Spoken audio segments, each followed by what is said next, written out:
meeting will come to order. For public information, a copy of the Nebraska Open Meetings Act is posted in the back of the room on the east wall. We'll have roll call. Harris, Here. Reisig, Here. Meyer, Here. Blue, Here. Parsley. Here. All right, we'll stand for the Pledge of Allegiance. I pledge allegiance to the flag of the United States of America and to the republic for which it stands, one nation, under God, indivisible, with liberty and justice for all.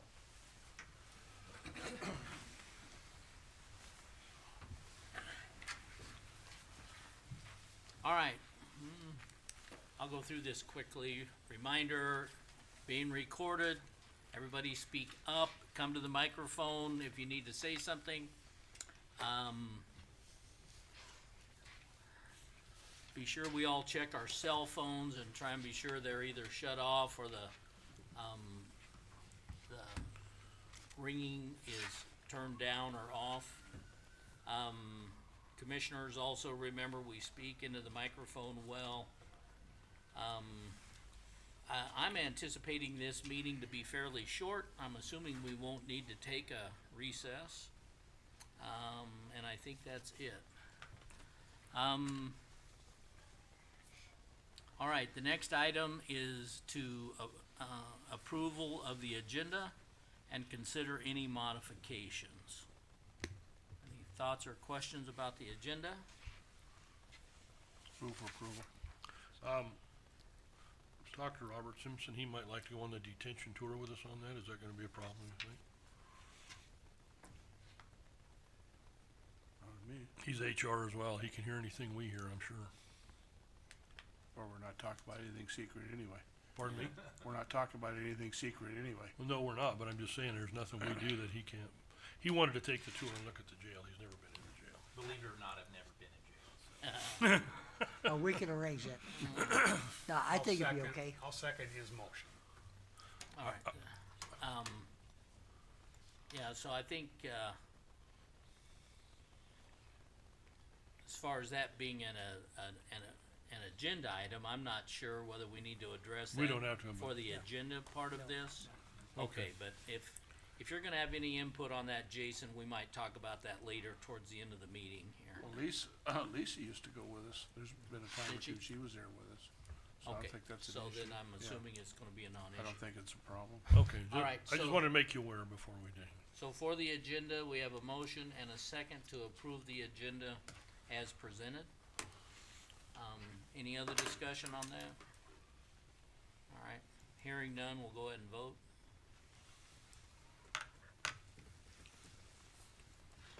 You have 5 yeses. Motion's carried. Wanna remind everyone, the board reserves the right to enter into a closed session if deemed necessary. Don't believe we have anything scheduled on that for this evening.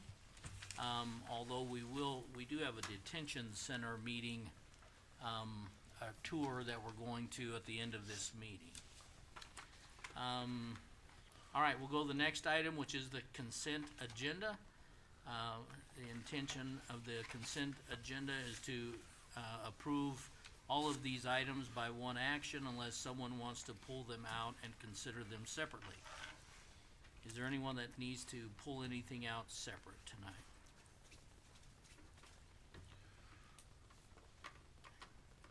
Is there a motion? I move that we approve the consent agenda. Is there a second? I'll second that. Have a motion and a second to approve the consent agenda as presented. Any other discussion? Hearing none, we'll vote.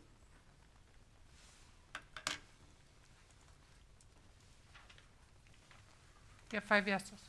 Motion's carried. Next item is Board of Equalization. I'd entertain a motion to go into the Board of Equalization. I'll make a motion to go in the Board of Equalization. I'll second it. Okay, motion and a second to go into Board of Equalization. We'll go ahead and vote.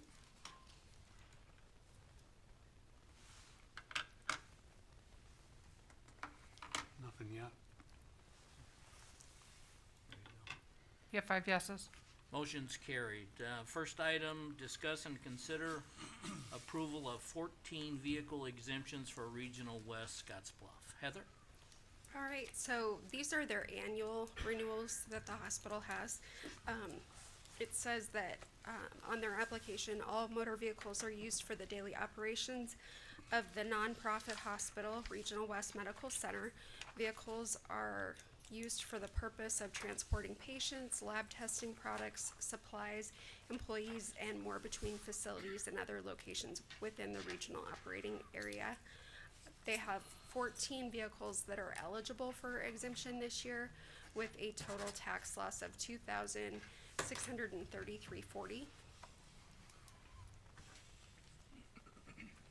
I would move for approval. I'll second it. A motion and a second to approve the 14 vehicle exemptions for Regional West. Any other discussion? Hearing none, we'll vote. Hang on. Okay, Okay, I hit the wrong button. okay. You have 5 yeses. Motion's carried. Thank you.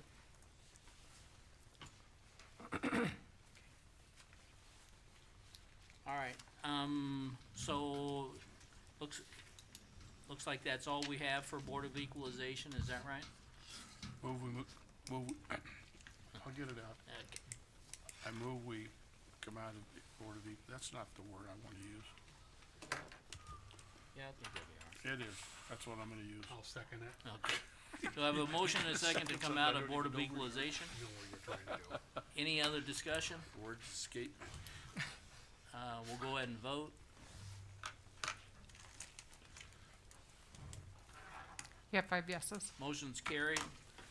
We'll go to the general agenda items. First one is discuss and consider approval of resolution to allow the treasurer to invest 2026 excess funds. Heather? All right, so, the two resolutions that I have are resolutions that I bring to you every year in January. This resolution gives me permission to, invest all of our money as we take it in the year, and, you'll give me permission for the banks later on down on the agenda. But do you want me to read the agenda, or read the resolution for you, or? That'd be smart. Yeah, it's short enough. I think you should for those that might be listening later. Okay, all right. This resolution says, whereas the county treasurer has, and during the year 2026 will have from time to time, excess funds on hand, and whereas it is in the best interest of the county that such excess funds be invested in interest-bearing accounts as determined by 77-2315 and 77-2340 revised statutes of Nebraska. Be it therefore resolved that the county treasurer, with the approval of the County Board of Commissioners of Scotts Bluff County, Nebraska, be authorized to invest excess funds in interest-bearing accounts, including Nebraska Public Agency Investment Trust as determined by statute 77-2315 and 77-2340 revised statutes of Nebraska, and be it further resolved that the county treasurer has been authorized to maintain a portfolio of securities covering such investments as stipulated in 77-2315 revised statutes of Nebraska, dated the 20th day of January 2026. Are there any questions concerning this resolution? I move that we authorize county treasurer to invest excess funds as per the resolution. I'll second that. All right, any other discussion? Hearing none, we'll vote.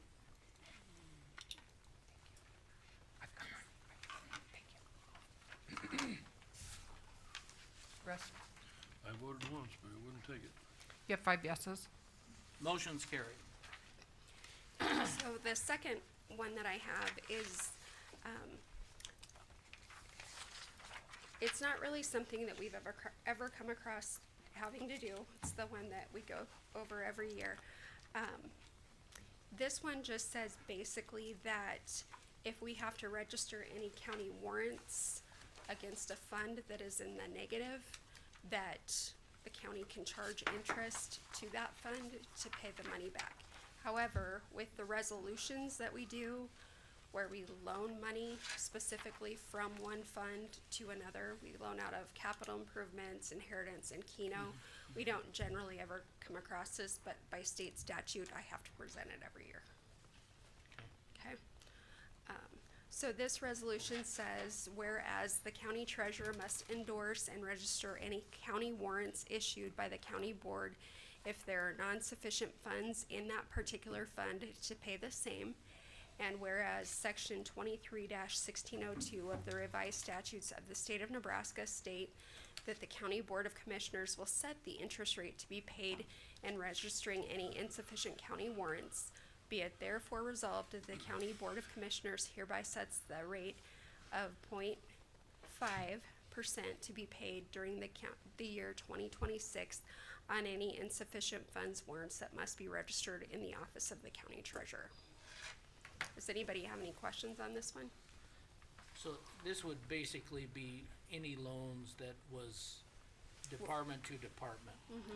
But like I said, we don't ever end up using this because we also have the resolutions in place saying that it's okay to borrow money. Okay. As long as they're supposed to, when they borrow money, they're supposed to get it paid back by the end of the fiscal year. So it would never have anything to do with outside persons or something like that, because then we wouldn't be having No, that it would just be 0.5%, but- basically borrowing money from Each one other. county fund to another. So I'm when- okay with it then. When Go ahead. does that,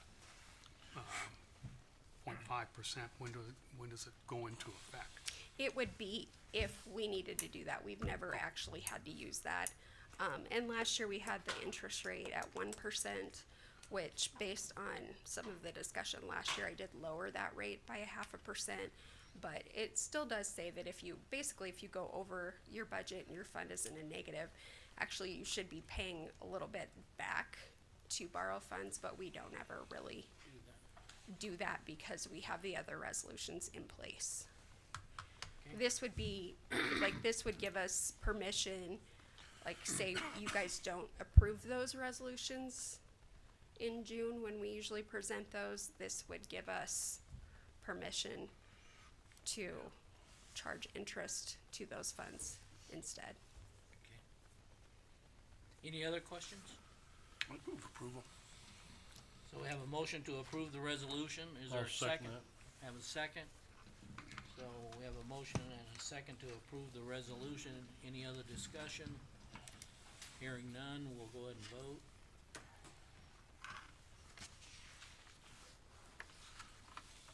You have 5 yeses? Motion's carried. Right, so the next one that I have is approval of the depository banks for 2026. Every year, we notify our banks that they need to submit an application for us to be able to have money in their accounts. And this year, we had all the banks that we use, and then we did have a couple others apply. So this would give me permission to use Platte Valley Bank, Premier Bank, which is out of Omaha, Union Bank and Trust, NPAIT, Riverstone Bank, US Bank, Pinnacle Bank, and First National Bank. Is this pretty much the same list as you had before then? Yes, Premier Bank is a new one. It I'm is. not familiar with them, but they did send me a letter asking to be a depository bank. So that would just give us, if they came back and said that they had a 5% CD rate and I'm not getting that anywhere else, it would just give me permission to use that. Just because they're on my list doesn't mean I will actually use them. It just gives me the authority. So you'd have to come and ask, yeah. Okay. Yeah, Sounds good, Heather. Yeah. Got two. each All right. one's got two. Are there any questions on the bank depositories otherwise? Move for approval. I'll second that. So I have a motion and a second to approve the bank depositories as presented here. Any other discussion? Hearing none, we'll vote.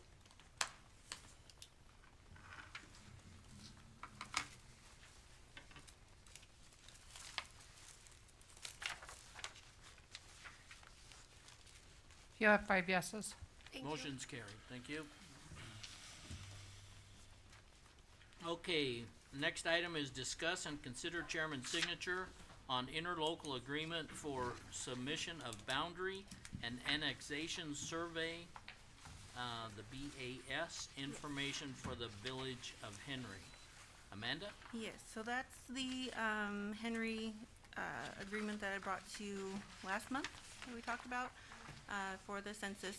So their village meeting was in the meantime, and they went ahead and signed the agreement, so I'm here bringing that to you to sign as well. Okay. Nothing's changed on the original agreement. No, Okay. the original agreement. Okay. Is there any questions or discussion? How do you charge, I mean, we charge the city to do that, or is that a service we're providing? It's just a service we're providing, so it's for any boundary within Henry, and usually pretty much all they have is the What corporate about, boundary. it isn't survey, is it just in your No. office? No, No, no, don't so it's include a, survey work? nope, it's an existing boundary layer that's in my system. Put it in a zipped format and send it to the census when I do the county. So do they, if they decide to do a survey, are they to call their own surveyor then, basically with what your contract? Yes, yeah, any changes to their boundary will be in their court to do. Okay, This agreement does state that if they make changes, they have to let me know so Well, that I that'd be can submit nice. the correct one. okay, okay. So for clarification, what we are asked to vote on would be not the agreement itself, but the chairman's signature on the interlocal agreement. Correct. And these, my understanding, Jason, you've been involved with these as well and given your approval to these, Yes, Jason wrote this one. So. okay? Yeah, and I think the big thing that, Amanda and Robert discussed with me is that, the mapping office, Amanda's kind of in a position where people are having her input information and she's sending it to the census department, and I think quite rightly wanting to have something that authorizes, giving her that specific authority to input that information and submit it. And then also, that, what the village's responsibilities are to get her those changes so that what she's submitting is accurate. And then, to the extent allowed by law, to essentially hold the county harmless for this work that she's doing. Correct. All right, any other questions? I move to approve the chairman's signature on the interlocal agreement for submission of boundary and annexation survey. I'll second that. So we have a motion and a second to approve. Any other discussion?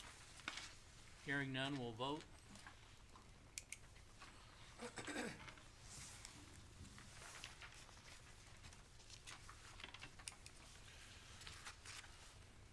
You have 5 yeses. Motion's carried. Next item is to discuss and consider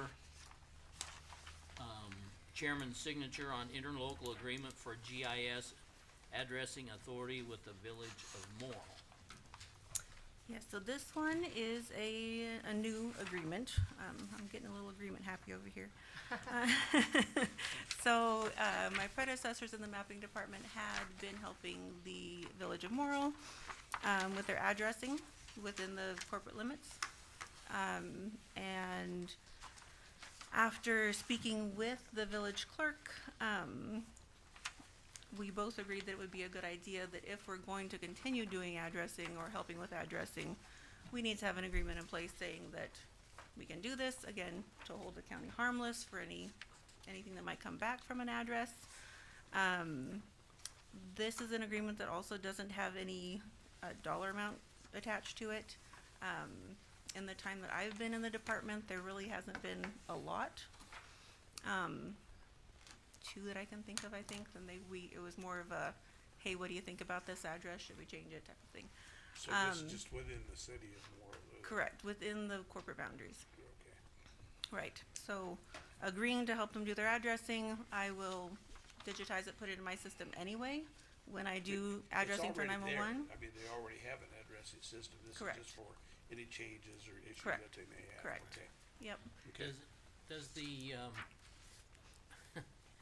ultimately, who, does the village have the authority to declare what address is at which house, or does, I know that, I'm sure that this somewhat affects 911 and then Correct. your office Correct. and, So, it's So- my understanding that the village did not have anybody who currently knows how to do addressing.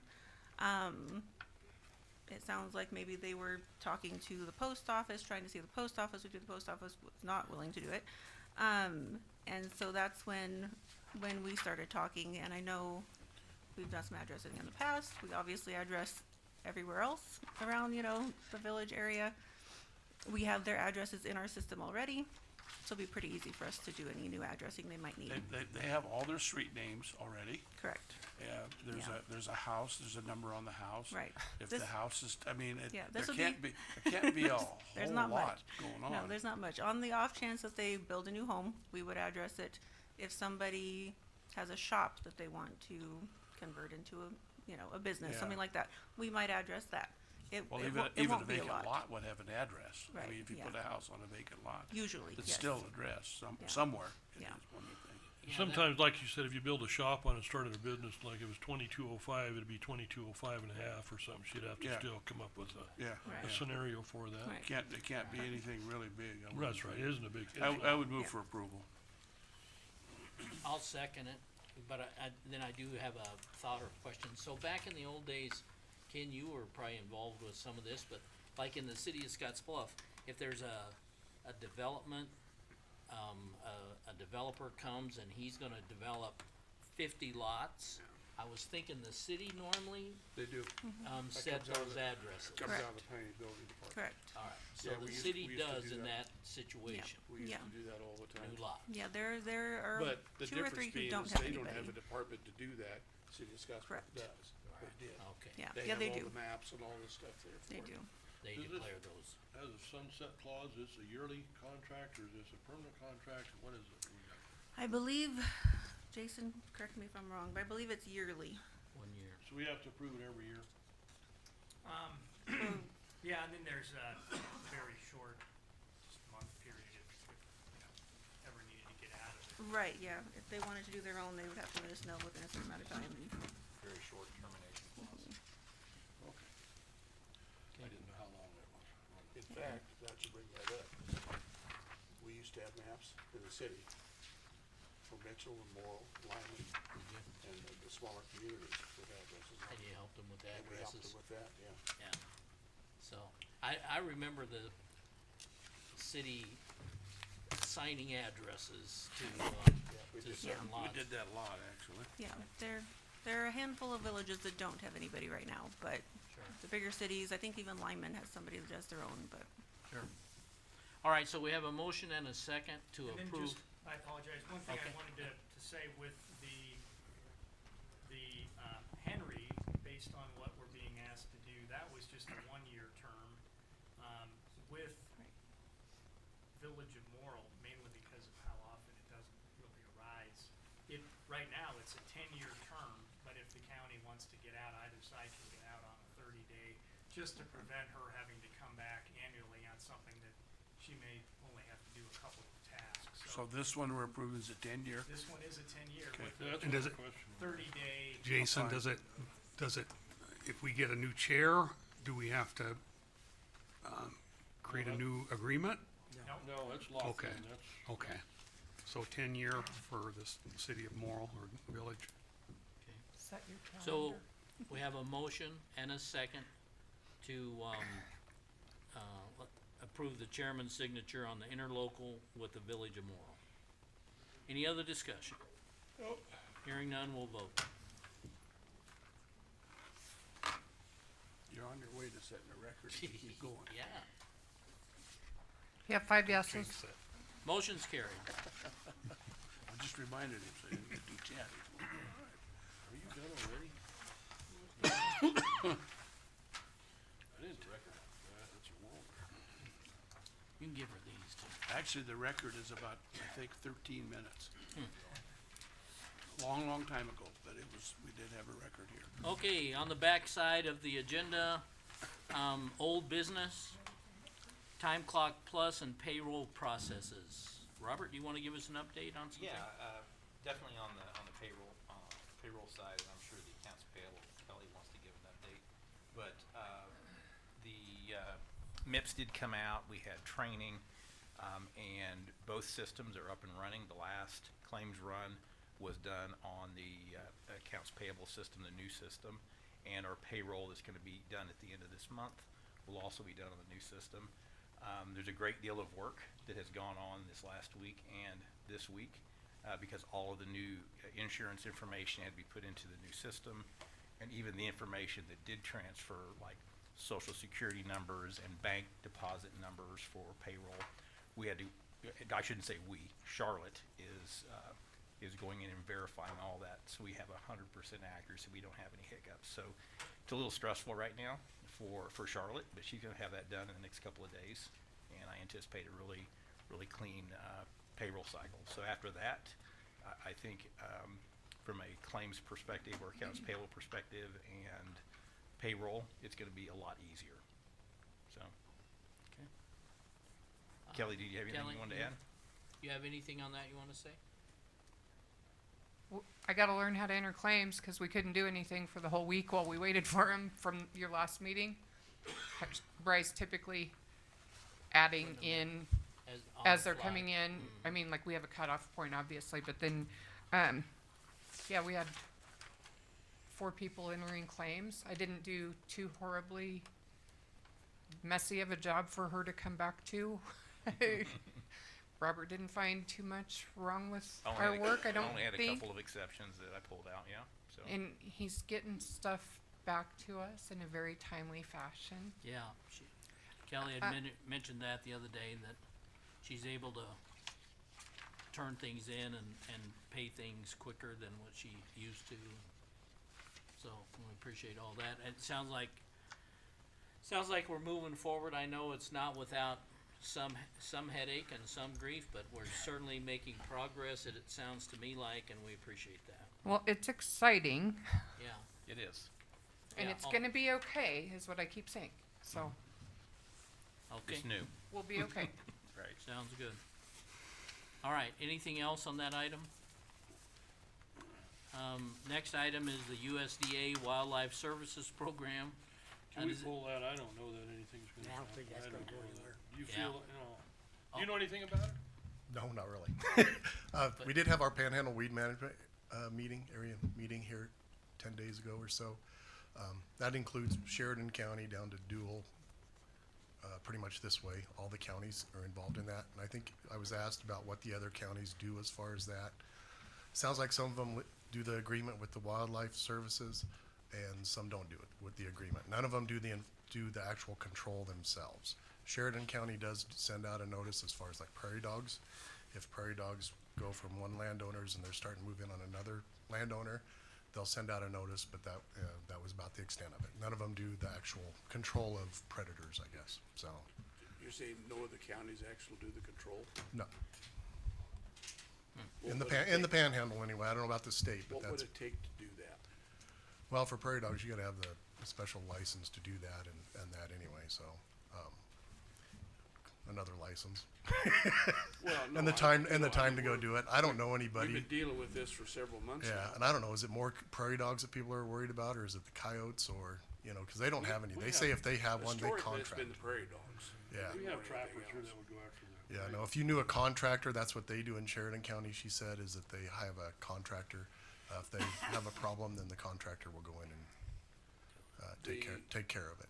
The conditions and the things that we used to do with the USDA, would those be something that we could pick up as a county? I mean, I don't even know if it's legal to do that. I'm gonna say probably not, because USDA actually goes out and does the trapping and does the killing of these predators, where we really wouldn't have that Well, we could availability poison or the manpower to go out and do that sort of thing, I don't think, so. We could poison prairie dogs, but I think we'd get into a whole new world of liability if we killed somebody's $1,000 cat or $2,000 dog. And there's only certain times of the year you can actually poison the prairie dogs. And, I think you have till about March right now, I think it is, so there's a certain time frame you get to do that stuff. So, that's what I found out about it. Dawes County tried just doing sole contractor for a while instead of using the USDA. He said it didn't last very long. They went right back to the USDA, so. So, Well, we don't have that option, that's the problem. Well, Right, so.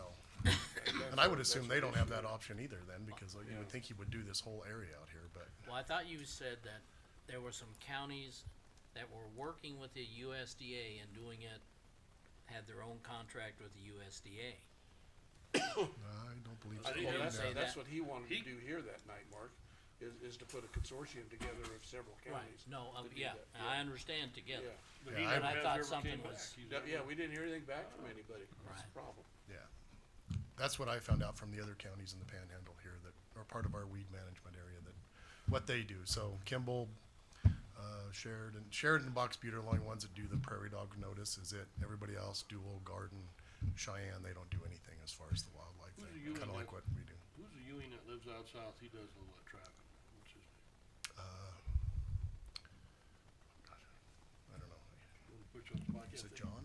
John Ewing, that's right. Yeah. John said he would do that. He's certified to do that, so.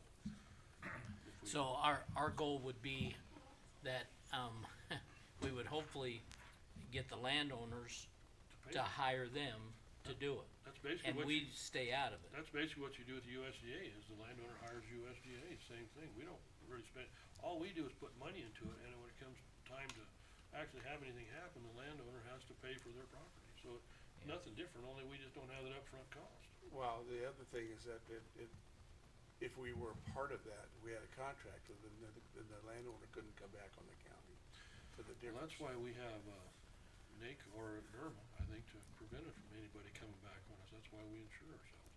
But why would they come back on us? I mean, it's their infestation. I mean, it's, if I have mice at your house, you shouldn't be able to sue me. Well, I think Well, I But will. the issue's between the two neighbors. What's that? Right. One of them doesn't think they should have to pay, and then the other one doesn't think they should have to pay. And all of a sudden, nobody's taking care of it, and then I think somewhere in there, the county does have some responsibility. there's a cap on how much, what the responsibility was, and I think what was kind of posed to the Wildlife Services Program rep from the USDA was, if we have this cap, we kind of know how much we could potentially, based on how many claims that we got, and I think Ken brought up, I don't think we've had a claim in 10 years. And what kind of money would the USDA be able to put in? Well, after his presentation, I spoke to the rep briefly, and there weren't any funds available, meaning at that time, I think he was gonna get back to the board if he could locate some funds where the USDA, meaning the federal government, would put some money in, and then the consortium would put in, and then maybe it would be value at that point versus, but I think Ken's question to him was, if we haven't had a claim in 10 years, do we wanna pay money up front for this, or is it better to deal with it on a claims basis? I wish I could remember the exact presentation, and it was before the last guy that we had. Yeah, He was here, and the question was posed, what if we don't do this? Okay, and his answer was, and don't quote me, cause I'm fuzzy about it, but his answer was is that if we aren't part of the program, if we don't contract with them, then a landowner could go out and do it and submit a bill to the county to have it paid. But while we were part of that agreement, they couldn't do that. We were exempt from all of that. couldn't we write a resolution and do the same thing? Well, but this was through the federal government. I realize. because Yeah, we I write don't- ourselves I don't a know that we have resolution the power. We would be, exempt anything over $1,000. I don't know that we have the power to do that. It's capped in the statute. Yeah. Isn't it $1,000 in the I statute? think it's pretty close to that. I thought it was $1,000 cap. Yeah. Per claim made, but Yeah, per claim. I think in the past, the USDA used to put a certain amount of money into that pot, so they would pay a certain percentage of that wildlife management person's salary, and then each member of the consortium would kick in a percentage. And I think what the USDA was looking at was a funding stopgap, where they don't have any money to put anything in. It sounded like in talking to him that maybe the most they could offer would be to use, that person could use a USDA vehicle at times. or something. Part of that conversation also was that if we didn't do it, I don't remember what we were paying back then, it was less than what we're doing now. But one claim would wipe out the yearly thing that we're paying them to protect us from that claim. If we took that yearly number and put 10 years with, do you know how much money that would be? We went home, you could spend, we haven't spent anything, you know, other than the No, money we've been and I doing. understand, but the caveat to all this is the fact that it was attached to the federal government. And they were kinda They protecting were us with exempted, all that. but I remember you asking him that night, so if the count, cause he told us if they go out and, took out coyotes for somebody, they charge so much, you know, per hour to be out doing that, for the private person. So you said, well, how about the county, if we're gonna give you this money, how much work will you do for the county? He said, they don't do anything for us, when their meter would start, if we asked them to go out to the county shed, we had prairie dogs out there, they would charge us to take those prairie dogs out on top of that. And at one of the presentations also, a couple of people back, he had this list, and he said, this is how much you're paying, but you're actually getting a lot more than what you're paying for. I'll never forget that. He said, we do more probably in Scotts Bluff County than anywhere else for the amount of money that you're paying, which is why it was never an issue. Yeah, okay, we'll stay with you and keep going with it. But now we don't have haven't that. paid anything now in about 3 years, and we haven't had any more infestation than we've ever had. Yeah, I don't, Well, I agree to that, but what I remember was Okay, that again, this consortium was putting money together, along with federal money and state money, and they were putting enough money together to hire this person. And then he was in our area, and he took care of those things.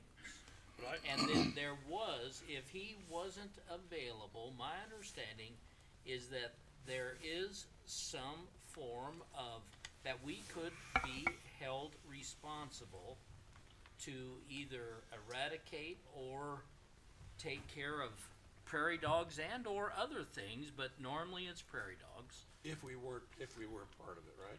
If we weren't, we are responsible. Yeah. We gave our responsibility to them. did they give us an exemption back? I don't remember anything in that contract that exempted them from, or exempted us after they took it over. I do not. What do you mean remember. by exempt? Well, I mean, from anybody that could bill us. After we signed on, that nobody, I don't remember anything that said somebody still couldn't come back and bill us for any poison or any, That's- damage. And it may even be before your time, but I know that I know we did it 1 year. That's what was said here. We did it 2 years, I guess, since I've got here. That's what was said, is that if we were not part of that landowner would hire somebody to go do it and then send a bill to the county, and we would be responsible could for be it. But even with them, If we weren't part of this, if we didn't have this agreement with them. Up to a limit, and there Yeah. was a state statute Like that, $1,000. that had a limit. I remember that. I don't remember how much, but I remember there was a limit. So, okay, so maybe, I would like to see the exemption where it holds us harmless. Yeah, I At would what too. level? I, And if not, I mean, there's no benefit. I'm for- going we're by not held memory, so harmless. don't take that to the bank. So, I don't think there was ever an exemption, that got around the state statute. I think the idea was if somebody contacted the county for this eradication, that the county could say that this USDA, the wildlife management, he's gonna come out and take care of it, so we're not having to subcontract and pay. Provided we basically already paid this person's salary, that's who you would have to use if you want the county to do it. right. Couldn't that be ran just like Steve runs the weed district? I mean, when they call him, he doesn't run out and spray weeds, he gives them names of contractors that spray weeds, and we could do the same thing with names of contractors that facilitate this as well. Okay, so the question is, are we really done with this question, or are we not? And do we really want to get, more information? Maybe, I'm not sure we're ready for that fella to come back. I don't know if we're concerned about it, we ought to have maybe Jason figure it out for us, and tell us where we're at on liability wise. That's why I came forward. Could we just stop talking and have Jason look into it for Well, us? Exactly. We were doing so good. I'm sorry. Yeah, now you broke my record. And I can do that. All right, I guess we need to figure out what kind of responsibility or liability we Mark. might have. Do you remember what year, I remember the discussion as well. Do you remember what year, so that we could pull from the packet what we would have had, so that he doesn't have to start from the very, very beginning, but if Minimum he, 3 years back. yeah? It's 3 years back.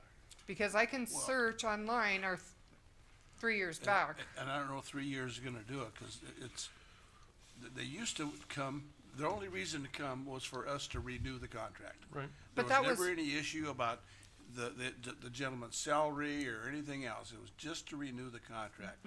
But that was salary Matt on thing his own. didn't start until about maybe 5 years ago or something like that. Well, it was What- the salary thing was in effect when I started in 2020. What I'm saying is that's when it first came to us that we're not sure we're gonna have somebody here. And then the next year, well, we got him for a while and it was kind of a hit and miss thing for several years. Okay. So let's just say this, if anybody can be helpful for, Kelly to be able to find information on dates or whatever, try and do that, and then she'll help get information to Jason. So he doesn't have to start all over if we from have a starting ground point. zero. Yeah, Well, Yeah. you might even contact the wildlife, services. I'm sure they have records.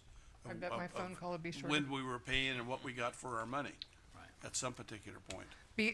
I have signed off on those claims since I have been in office, so, Yeah, you definitely I have. mean, but I mean, so it wasn't just 3 or 4 years ago, like it's something new. We've been paying for this ever since, I believe. at least that long. The And- first time I heard about it was when I came to the meetings before I was elected. Yes. So that would have been 8 years ago approximately. Right, but my question is, not when it was Matt Anderson coming before you guys with his report, his supervisor, or like somebody that had a bigger region came and spoke with you and told us that other information that you've been talking about. I'll So just we go could through find my that. stuff. been Matt's second or third Yes, yes. There was Yeah. another fellow that used to come in with him. Yeah, Okay, All right, Which- thanks. wish I could remember. All right, well, I'm not sure then that our questions are all answered and that we all feel comfortable and confident with it. And now that it doesn't look like the consortium is being established or built, then maybe we'll have to talk about it on our own. So if we could get a little more information on it, that'd be good, Jason. I can do a memo. Okay. All right. So the next item is public comments. Board of Commissioners will receive public comments on items discussed at this meeting or suggestions for items of discussion at a future board meeting. The board will not take action on comments presented this date. Is there anyone here this evening from the public? Doesn't look like it. All right, so then we'll go on to board and staff reports with any discussion. Ms. Kelly, shall we start here and then go this direction? okay, so you already have payables. Okay, We were working on, we have the capability of attaching claims and invoices, but it is not very workflow friendly at this time, so gotta work on that. I've been invited to be a part of discussion for part of our election, the program we use for keeping our voter registering information clean and everything. A small group of people I've been asked to join that, and that starts next Monday. And it's a 1 to 2 hour meeting, and then as I read further into it, then the rest of the week I have homework. So, oops. But we're getting all the information. With the Lake Minnetonka School closure, it's not recommended to have a polling place change within the election year. So I'm working with Rocky Robbins to see if I can find a place in town Minnetonka to use for my people that voted out at Lake Minnetonka School. And then I've got somebody else looking to see if there's like a private homeowner or something that would have a shop or something that we could use also. so you're saying that they don't recommend that you have the primary at the school, but not able to have the general election Correct. at the school. Correct. Okay, And I think I might have had to do that in 2020. I'm not, I don't remember. I think I had to split it one time, but I have to get permission for that. And if we could just, if I know that it's not gonna be in use in November, then I might as well get it changed for May. That's what Okay. I've got. okay, thanks. Steve? He's setting Snow blowers we bought 4 or 5 years ago, maybe working too good. Yeah. Thank you. All right, Celinda? Nothing? Amanda? You can mention it if you want to, yeah, go ahead. You're Yeah, not supposed to talk from. that's the rule. Yeah, Steve. So, because I am being agreement happy lately, we have a meeting with, we being myself, Robert, Cindy, the Public Service Commission, and some people from Banner County to discuss, addressing and reporting of addressing and 911 data, to the Public Service Commission. I think we talked about this a little bit during my budget, meeting.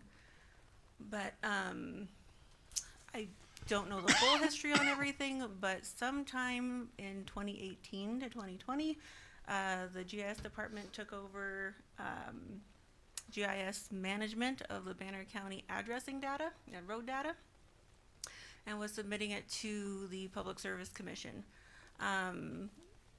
At some point, I found out that there was never an agreement set up for this, and there's been a lot of miscommunication over the years about who does what, who gives information to who.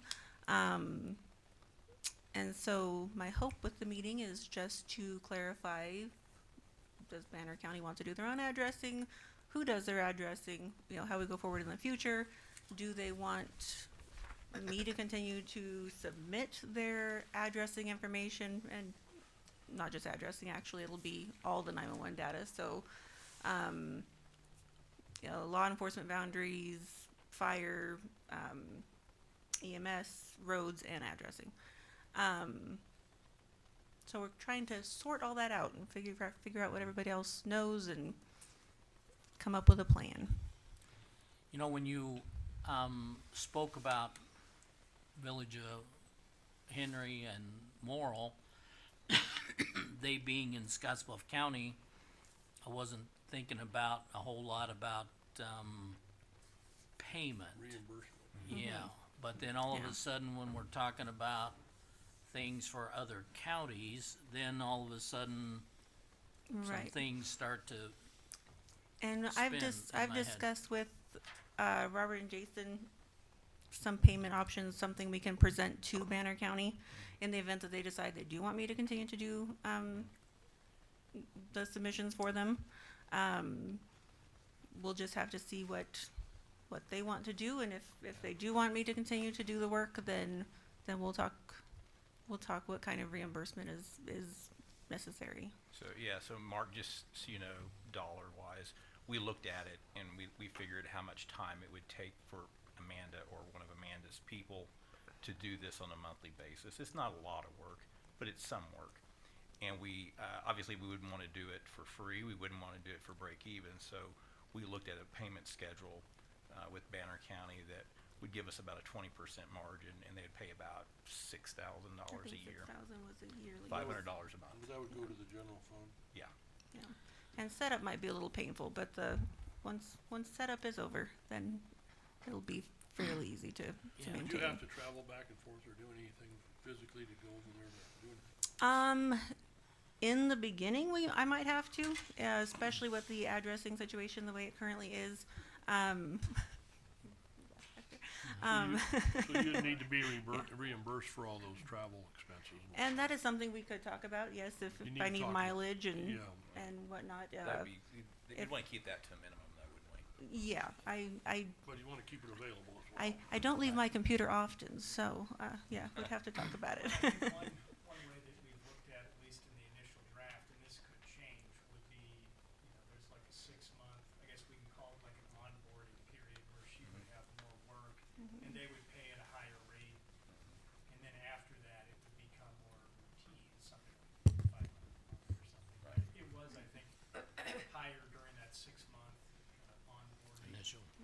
this is all negotiable, but it was something that, It's still gonna be cheaper than them hiring their own people to do the work. Yeah, Right. and it'll be a And place. Banner County's always been very good about doing that.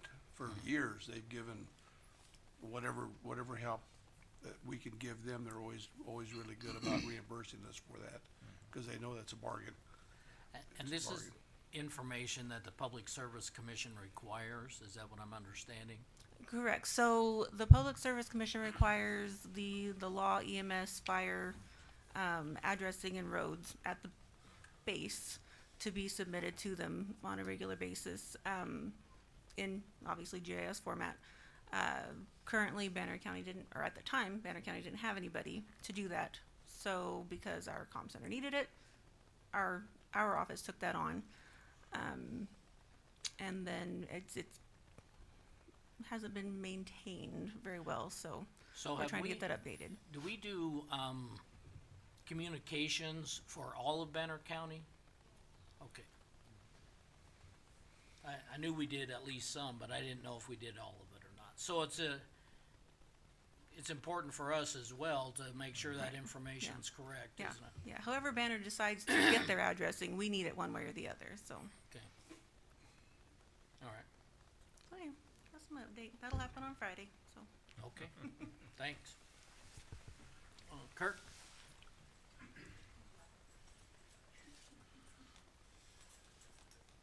Well, we got up and running with our reduced hours.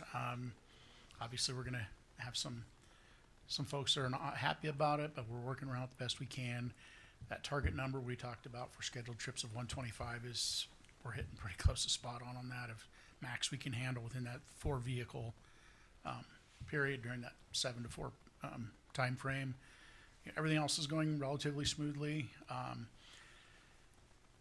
Couple of things we're working on. Actually, our state association is paying for myself and one other individual to go to Washington for a legislative fly-in that our national organization, CTAA, is putting on to meet with all of our congressional leaders. They arrange all the meetings, everything. I basically have to show up and have my ducks in a row to talk to. I'm hoping it's the senators and Adrian Smith directly, but if not, it'll be someone from their offices that we can talk about funding needs going forward with the new Surface Transportation Act, and really push the growth of public transit and the need that we have. I did a presentation for ESU's LifeLink program, and working with Diane Reinhardt out there, she's actually going to send a letter to Adrian Smith's office from the students, stressing the importance of it. And we're welcome anybody that that would be interested in doing that. We'd love to have that support, and I'm willing to provide them any data or information they would need if they want to include some of that in their letter. And then I'm currently in the beginning phases of working with Twin City Development on a couple grants. We're going to go after that AARP grant again for some local match for some shelters. I've been in partnership with City of Gering and City of Scotts Bluff on their Safe Streets for All grants, providing input on, as they redesign corridors, what do we need, like bus turnouts on the busy streets, things like that. And then Brandy Stone from TCD is also working on a grant for us for a new facility.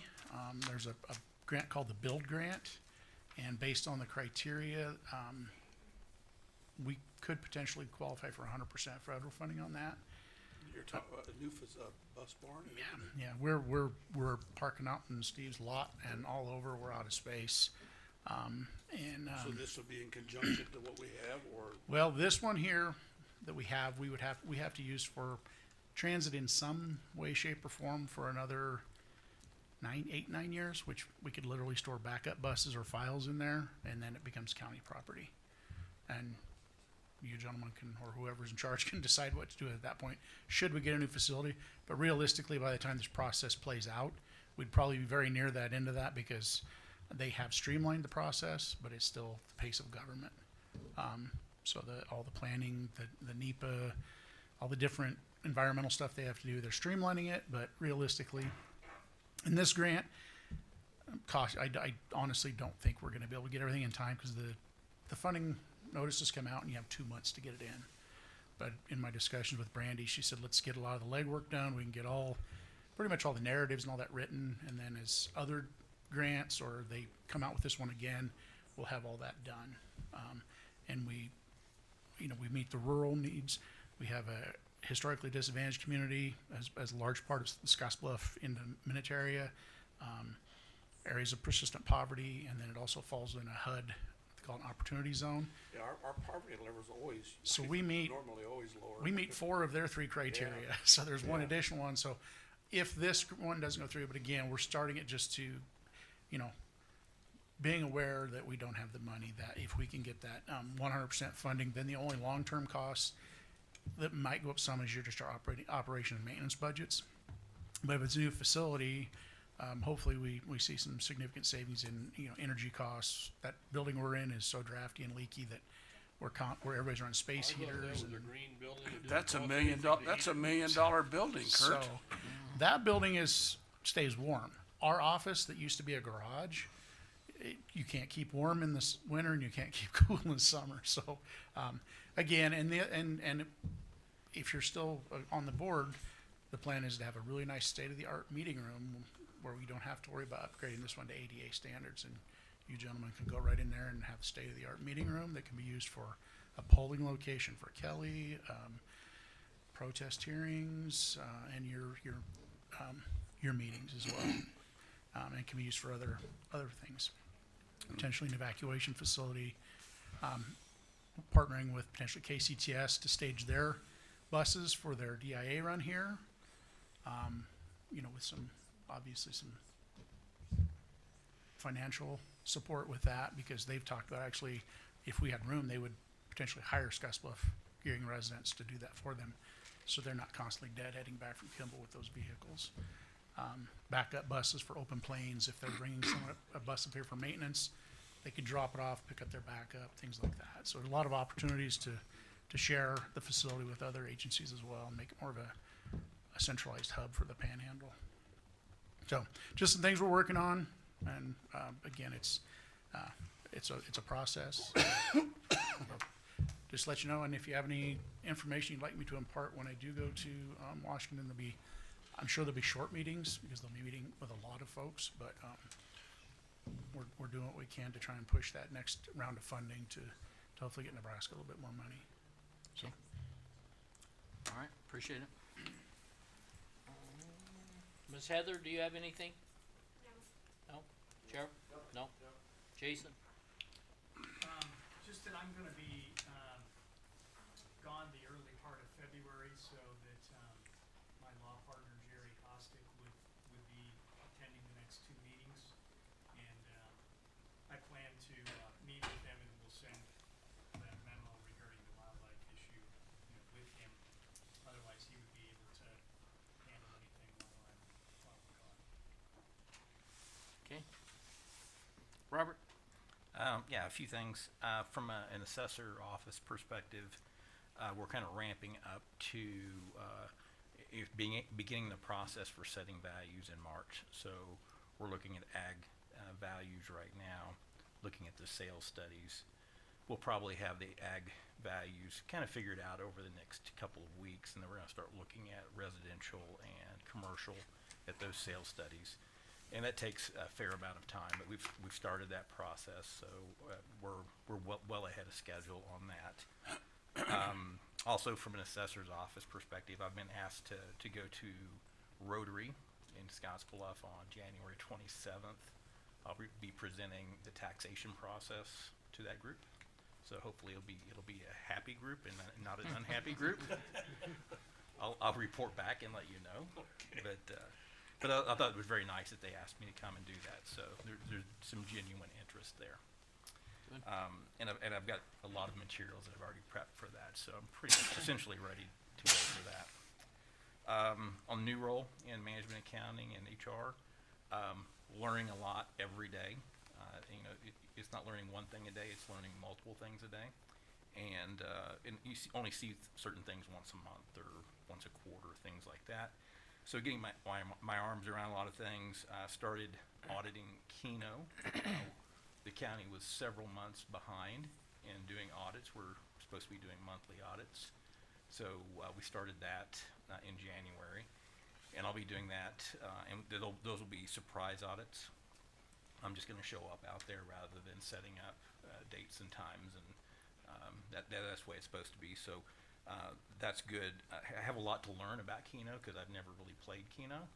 So it's very, very interesting to learn about that, and then also look at the other side of it from auditing it, the paperwork, as well as the videos, to make sure that there's no, you know, problems there. So, the audit, this month, Lisa conducted the audit, and, I observed, as well as Charlotte Hayek.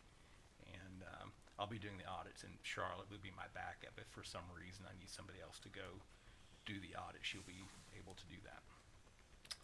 I think I mentioned the budget package, so just waiting for a rollout date from, MIPS on when they can do the training. So, that should be fairly soon though. So I'm looking to hear something back from MIPS this week, with some dates. So that'll be, and they're very aware that we want to get this implemented and have it in place for this coming up budget cycle. So, and they're on board that we can do that. So, Okay. Looked at a number of things, it's kinda, you know, NERMA, filing our claims, you know, interestingly enough, in 3 weeks, we've had, 5 claims. So, been working on filing, claims with NERMA, so, fairly high number, you know, so I don't know if that's normal or not, but, certainly getting practice in filing claims with our insurance carrier. So, other thing I do wanna point out, one of the things that I was really kind of unaware of is that several of the offices in the county, have, funds that are held outside the treasury. So you're probably thinking to yourself, what does that mean? So there may be bank accounts outside of the funds that are managed by the treasurer, such as for instance, when we collect, medical insurance from our employees, it goes into a bank account that's outside the treasury, and it gets put into a bank account, and then the insurance company sweeps that, so it's a clearing account. It should be $100,000 in, $100,000 out. And looking at this, I did find that we have like a running balance in that account. Basically a reconciling item, we have $234,000 worth of cash sitting in this account that, and it's not bad that it's sitting in there, it's bad that we're not doing something else with it. I don't think we knew that it was available for use, that we could use towards paying claims, or even better, put it in an account where we can draw interest on it. So I'm gonna be going through, there are a number of other accounts like that for other offices, and I'm gonna be going through those and identify if we have any reconciling balances in any of those accounts. Robert, why was that never picked up by our auditor? It was, it's been out there for probably 8 to 10 years, and, the auditor doesn't really care where we place the county money as long as it's accounted for. So he would not find that as a reconciling item or an issue. It's the fact that we have money sitting in a clearing account that we, you know, should be using in some other way. You know, Kevin is our auditor, right? Correct. And, so I've certainly brought to his attention some of these accounts that don't seem to be under, they're not looked at like all other accounts. That's right. And, there's, several different departments that have them. And, I've been concerned, and I've voiced, you know, sometimes when he gets ready to start his audit, he'll call some of us, or maybe all of us, and ask if we have any concerns, and that's been one of the concerns that I've expressed to him, that it seems to me we have some, in and out accounts that are not part of, they're not recognized in our normal accounting process, That's right. and they're not audited by him. And I'm thinking, why or how can we have these kind of accounts and they're part of the county function, yet they're not part of the county financial accountability standards, so to speak. How can that work? Yeah, and how can that It's- be? And Yeah, so, what we're doing is not outside the norm. Every county does that. They have clearing accounts for these types of things. The court, they collect bond money and they basically have to, redistribute that when the time comes to do that. So there are these clearing accounts, and those are the ones that I really wanna look at, because you're right. I mean, other than, myself, Lisa, Kevin Sylvester, and the bank, nobody else knows we have that money sitting in that account. And that's kinda scary. yeah, it seems different.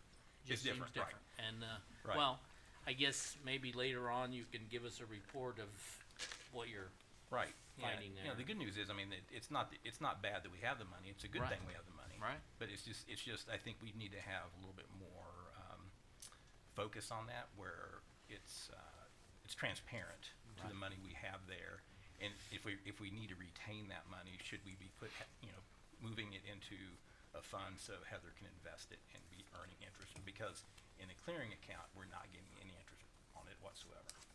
So we've had, a balance of $234,000 for 8 or 10 years, getting 0 interest. Well, to me at least, it seems that we as the commissioners should be, have a high degree of interest in any kind of accounts like that. And that, they be, as you said, transparent and accountability factor there and just ways to track them and look at them when it's appropriate. Right. So I'm gonna be reaching out to the other officials. I know that there are accounts like, for the clerk's office, for the deeds office, the veterans office has some, and I'm sure there are others, that have other clearing accounts and things. And clerk of district court, they have one, but that's all outside of the reporting scope. It doesn't go into our, budgeting and auditing scope. Right. Those should be audited every year where we can see them at budget time, even if they stand out way over here to the side, but they should be looked at. I mean, we're aware of them. I've never been aware of them. Well, we might ask Kevin and or other counties how they deal with those, and so if you'll continue to check into that and report back to us, that'd be good. So other than that, just drinking through a fire hose. Okay. So that's it for me. Russ? I had my meetings, well, actually, I got one less now, thank you, I appreciate you doing that. But, I met with Steve Davidson last week, and we went through some things, went to the courthouse, and, got some projects lined up and things. They weren't really that busy, so we did a walkthrough and met with Darla over there and a couple of the gals, and got those window projects started over there that have been on hold for quite a while. Got a couple of outlets in for Judge Dobraboni. There was several different things that needed done over there, so we walked through, made a list, and Steve's gonna attach me a copy of that list so we can kinda cross them off and go down so I can keep, an idea of what's going on. So basically that's what a lot of what I got done. I don't know, did you and I get anything accomplished this month, Steve? Not much? Okay. But, other than that, not a lot. Mike? I had a 911 board meeting, this last week, and, went pretty well. And, met with Celinda, talked about a few things the other day, and so that's about it. So Linda, you moved up here. Do you want to say something still? I did. Oh, okay. I forgot something. I So forgot it. needed to tell you. You're I was fine. hoping to recognize you when Robert got done and I forgot. Go No, ahead. you're good. So we had a phone outage again, two weeks ago? Yeah. Week and a half ago. Yeah. We lost all of our 7-digit, non-emergency public safety phones, as well as 911. There was a fiber cut in Harrisburg, which CenturyLink said caused us to be down. After we were down, we were pushing out on social media that people needed to call 911 if they needed us, because our 7 digits just rang busy. The non-emergency phone just rang busy. And we transferred our 911 calls to Sydney. So what was the next day, the next morning, I got to work and I'm like, it's been 23 hours. We cannot do this. This can't continue. We have to figure out something. So I reached out to James Allman with the Public Safety Commission, and asked him why we don't have some sort of redundancy. Because we should have redundancy. We should not be, everything be done. And so, he told me that they should have reconfigured my phones in Dawson, which I knew nothing about. And so he said he was gonna reach out to them. Well, before they could get my phones reconfigured to where I would have service again, they got the fiber fixed and we were up and working. So when James is here Friday, I am going to meet with him after the meeting, with Amanda. And James and I are going to go over 911 and the redundancy and what do I need to do to make CenturyLink do what they need to do to keep us from being down. You know, I don't remember the whole story, Ken, back when we got one of the call centers in Scotts Bluff, I believe it was, someone told me one of the reasons Allo originally came here was because they would not, set up that call center unless they had a redundant phone system. And they had to have two lines in and out. Two providers. Two providers, and they would not come here unless there was another company that they could rely upon to give them service. What's happened to Ello? Well, I don't think it Allo is my non-emergency provider. provider, and then CenturyLink is my emergency. But the way it's all set up, Allo has to come in through CenturyLink. I see. And so when CenturyLink had the break, Then Allo was couldn't get out. in. Yeah. Right. They're like, it's there. We just can't get access to it. And at that time, it was CenturyLink was probably the primary provider, and Allo was secondary. Yeah, Well, it can't be Allo wasn't all set up yet. right. And so, yeah, they can't rely on CenturyLink if CenturyLink is our primary provider, Yeah. and then we really don't have a secondary. So, yeah, it's way beyond my scope of understanding, but your meeting on Friday would be really good, and any of you said the public safety people, and right. is that the same as public service? I meant public Yeah, service. Public yeah. Service Commission. Yeah. Yeah. Okay. And That's- that's who will be here, and that's who I'm gonna talk with, Good. whenever we finish the other meeting Friday, to Okay. try to figure out what I need to do to make sure that we have continued service. Right, how we can avoid that in the future. All right, we appreciate that. Okay, so I think it's my turn. I got one thing that, and Kurt, I'm glad you're still here. You sent us an email the other day about fuel costs and that we'd got a load of fuel and it was at $2.18, I believe. And then we also, I believe the email was sent to the commissioners. We got a email from, Marvin Floyd. And Marvin had recently taken Marvin's on our tourism committee, and he had recently taken a personal trip and other things with tourism,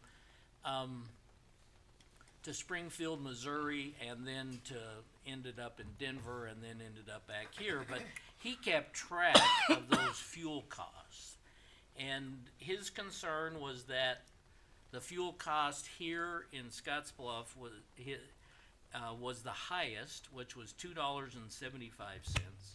The lowest was $2 in Springfield, I believe is what it said. Yeah. And then anything and everything in between, and I think he had at least 10, 12 different locations of fuel cost, and I will say that I'll verify what he's saying in my recent trip last week down to the Panhandle of Texas and back, that we were the highest of all of those. And normally when I get to the town that I go to, I normally find it to be the absolute lowest price. I didn't find that exactly, but their price down there was $2.09. I did see along the way in only one or two occasions where it was less than $2, and it was $1.98, $1.99. But our fuel costs seem to be unusually high. They always are, see.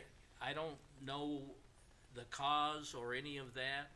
218 obviously is our, well, do we even have a contracted rate right now?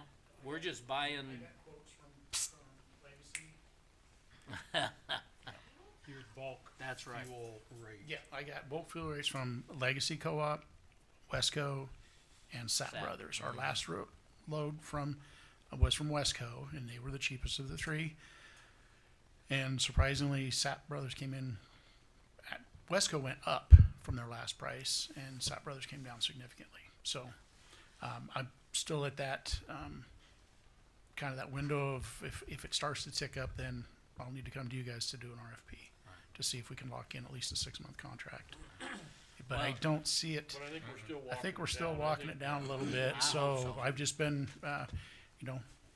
the biggest thing of doing it that way is I can't just send out a quick email said send me a load. I need to be a few days in advance to get that price so I can Locked get the responses and then call them and get it set up to make sure we don't run out. Right. So, Buck 94 in Laramie, but $1.94. $1.94. Yeah.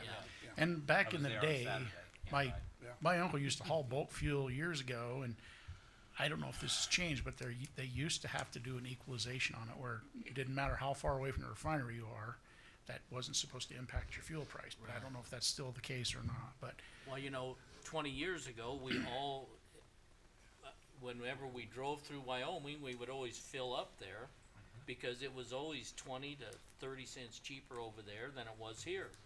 And my understanding at that time was that it was the difference in state taxes on the fuel. And then I know Wyoming has raised theirs, and it hasn't been quite as competitive, but obviously Yeah. $1.94 Yeah, this is was just different. Lynn Allen sent me this. Yeah. He goes to Laramie every day, Yeah, so he sent it to me. But you got So- Sinclair Refinery right there just west of Laramie, so I Right. mean, that's Cheyenne is Shortest, 214. yeah. shortest freight you could get probably. So anyway, I don't have any, I know that, it's always frustrating for our residents and, frustrating to us sometimes. I don't have any solution, but if, anyone hears anything about why or whatever, we might discuss that here in that we're a fairly large purchaser of fuels. And, I don't know how it can help us, but maybe it can. Okay, let me just mention, some of the meetings, and Kelly, when is our next, NACO regional meeting? March 25th in Mar- Bridgeport. March 25th.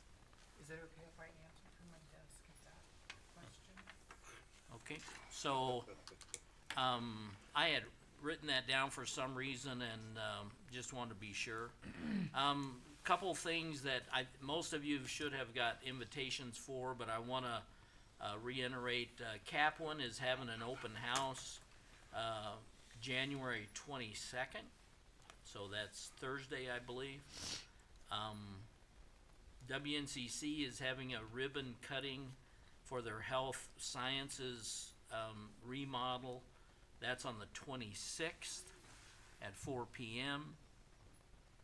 On January 29th, Robert, we have a personnel policy board meeting, and I think I have a doctor's appointment, I think, in Cheyenne, but I'm gonna try and change that, and I'll It's a try and very make. short agenda. I seen There were that. only 2 items that the board members, gave to me, so. Okay, that's what I was seeing. I have a meeting, Panhandle Public Health District meeting that day, January 29th, but it's in the morning in Bridgeport, that I'll be going to.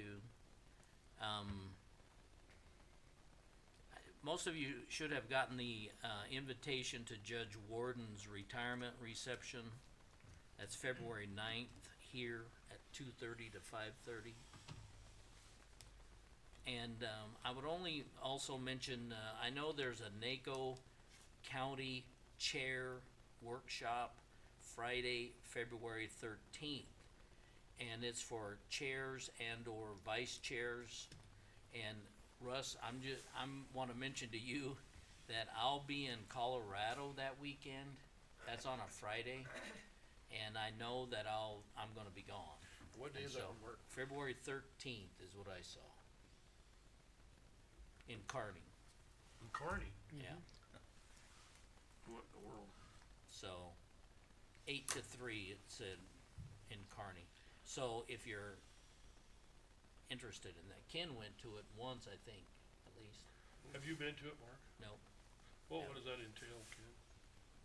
It was, I was somewhat disappointed in the fact that they brought in just other chairmen from other counties to lay out information. The attorney spoke a bit, John Cannon spoke a bit. A lot of the information was things that we already knew, and I thought it was kind of a wasted thing. Probably for new board chairs or I think. new I- board members. I think that's what it was for. There was a lot of information that was, a lot of questions that were asked that weren't answered, cause they didn't have even Menzel, what's her name, Menzel, the attorney? Elaine, yeah. What, yeah, Elaine Menzel. Elaine was having problems answering a lot of them. I mean, it was nice, it was a nice get together, everybody to talk, and I sat with the guys from Kimball.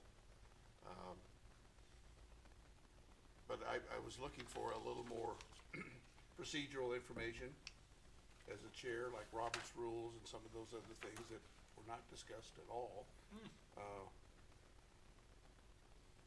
And it was, and you know, several that were talking didn't even have full-time county attorneys, you know, and there were some questions about, they were in private practice and then they contracted to that particular county as an attorney. I was just a little It didn't I was just a pertain- little, didn't and really- hopefully, and this was the first one that they did, that they've ever done. And I think they had one,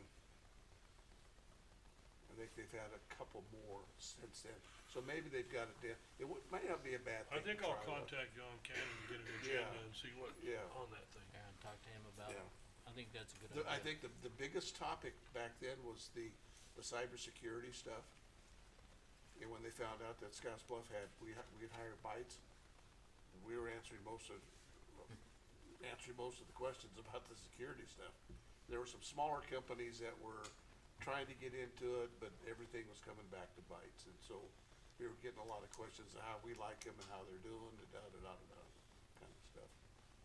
So I'm gonna guess an hour, 2 hours of it was on cybersecurity stuff. Okay.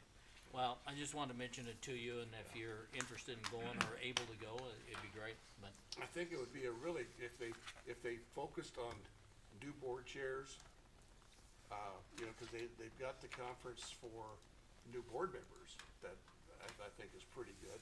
Yeah. And if they would concentrate more on new board chairs or whatever and cover those items, or even send something out and say, what are you guys having problems with?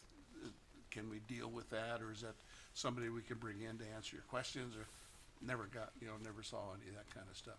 Hopefully it's better, I Okay, put it that way. I'll look into it. she's bringing up the agenda right there, so you can glance at that. So I think, that was my last item, so Ken, if you're, got anything for us?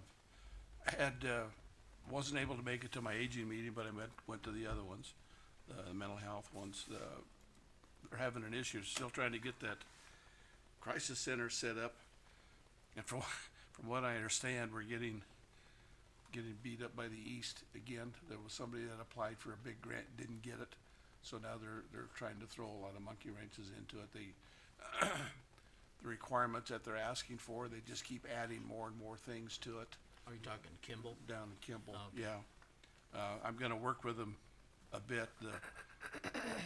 For some reason, the fire marshal just kinda went south on them and just started asking for anything and everything in this, you know, so it was a hospital before, so it was pretty safe. It Yeah, was a agreed. pretty safe place to be, but some of the things they're asking for are what I would consider way above and beyond what needs to happen. So I'm gonna be working with them a little bit to try to get that straightened out. Sort that Still- out a little bit. Still trying to get it straightened out, and, But they've added so much to these fire marshals' rules now are so much worse than they were 10, 15 years ago. well, the problem, they've had a change down in Lincoln, and there are some new people, and they, I don't mean to say they wanna make a name for themselves, but I think they're really working hard to do things. And it gives the fire service a really bad name when they're out. Don't help if you You can't can't, expedite you, these you permits. can't take a book and pick and choose what you wanna use out of it. Well, this might work or that might, no, there's one chapter in all those books called the Chapter of Common Sense, and they're just not using them. So anyway, I'll be working with Good. them. Maybe you can add some common sense to that and then Well, expedite that I don't business. know that I will. I'm gonna do more for interpretation than anything else. Okay. Cause there's, if you do this, you don't have to do this. If you do this, then you won't have to, and I don't know that they're looking at all that. That might be. So anyway, Good. we'll see. Lisa Simmons resigned from up there. She was the, part of the core group. And they hired somebody, I can't even tell you what her name was, but they're really impressed that she's coming to work for them. So that was great, so. Other than that, no, that's, everything else is pretty good. Matt? The only thing that I would, so the tourism, committee met last Wednesday. They approved, several, some incentive, event incentive grants and capital improvement grants. They're doing a lot of work. They have the strategic planning. If the other commissioners are able to attend it, you're invited to, but there's a strategic planning, workshop for the 26th of February that they're trying to establish a way forward. Who are we and what we are as a group and what are our goals, and it's been good. So that's all that I have. Okay, so I think the next item is legislation, but I hope that people have already mentioned that as we went around. And again, I know NACO does a good job representing our interests. I did send an email. Well, Yeah. I was watching it Yeah, when, and it did move its way through. I think there was one nay vote. that's right. And they were talking about the pink postcards. Yeah, I seen that Right. meeting. Well, Yeah, but the they, amendment was to require that each The- county assessor attend to the pink attend. postcard, which is rather ludicrous because it's all about the budget and the levy, not about the valuation. Valuations are protested during June. Right. So, yeah, so clearly there's an uprising in all the county assessors, and I think most of us have already written letters to our senators, and I forwarded to you what I sent to Mr. Harden, and, choose to send him something or not, but, I think it's probably, it's probably just another person to be out there to, for people to get angry with, when it's actually not about the values, it's about the budget Well- and it's the levies. what was interesting, in which I kind of agreed, I don't remember, I think it was Raybold was talking about, this is one time of the year, other than a tax protest, that the assessor could explain the pie, and what happens with everything. I thought, well, maybe that might, cause you had talked about wanting to do more of that. Yeah. Like the Rotary or whatever the case might be, that it wasn't gonna be that bad of a thing if you were there to kind of explain, even though you're right, the, Yeah. as far as the budget's concerned, stays up here, but Yeah. there's, I think the difference with me personally is that I hold two roles. Yeah. And that I might be a person that should probably go with one of the, somebody in the, from the commissioners, but I think across the state, I mean, there was a lot of back and forth with the assessors and urging. it's still moved other than the one, I wish That's I right. remember his name, and he said he was gonna vote no on it, and he did, Yeah. he did, Yeah. so. So we'll see how it turns out. I mean, if they require us to go, we'll go. The unfortunate part is they require us to go, but we won't have a lot to be able to say about gearing school districts' budget or levy. Sure. Other than I can say it's too high. Well, yeah. You know, and- things like that. And I agree with I'm not you that picking on them. at that point in time, it's about the other two parts of the equation. That's right. Yeah, the valuations have been set. But, yeah, we'll see how it shakes out, so. Yeah. Okay, so we're getting, ready to, recess, to go to our detention center meeting, and which I see as being the commissioners, sheriff, you're going, right? And of course, we're gonna include Robert as well. Any other questions? No, I'm going to pass on the actual walking portion of it. I'm meeting in the office. My knees and feet are gone tonight, so. All right, so, we'll recess to the, do we need a motion on that, or I can hope we just not, recess? I'm not set up for one. Yeah, normally we don't when we, so we're gonna, call this meeting recessed, and we'll convene over at the detention center in a few minutes. Yeah, I'm having trouble maneuvering the We- past couple days. We, thought